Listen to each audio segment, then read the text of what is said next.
સુરત જિલ્લા સમગ્ર શિક્ષા અંતર્ગત જિલ્લા કોઓર્ડિનેટર તેમજ આરટીઓ દ્વારા મફત પરિવહન સુવિધા ધરાવતી તમામ તાલુકાની પ્રાથમિક શાળાઓના આચાર્યો, ડ્રાઈવરો તેમજ BRPARNVEની માર્ગ પરિવહન સુવિધા સલામતી માર્ગદર્શન તાલીમ શિક્ષક સહકાર ભવન, માંડવી ખાતે યોજવામાં આવી હતી.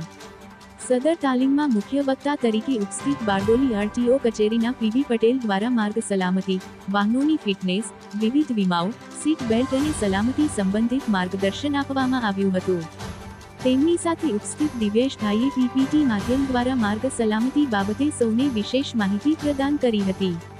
આ તકે જિલ્લા કોઓર્ડિનેટર કૈલાશબેન ગોયલ દ્વારા શાળા કક્ષાએ આરટીઓના નિયમોનું પાલન કરી બાળકોની સલામતી કેવી રીતે રાખવી તે અંગે ચર્ચા કરવામાં આવી હતી. તેમણે આચાર્ય અને ડ્રાઈવરોને મૂંઝવતા પ્રશ્નોનો સ્થળ ઉપર નિકાલ કર્યો હતો. ઓલપાડના BRPARNVE આકાશ પટેલ પાસેથી મળતી માહિતી અનુસાર સદર તાલીમમાં સુરત જિલ્લાની પરિવહન સુવિધા ધરાવતી શાળાઓના 58 આચાર્યો, 18 BRP, 80 જેટલા ડ્રાઈવરો હાજર રહ્યા હતા.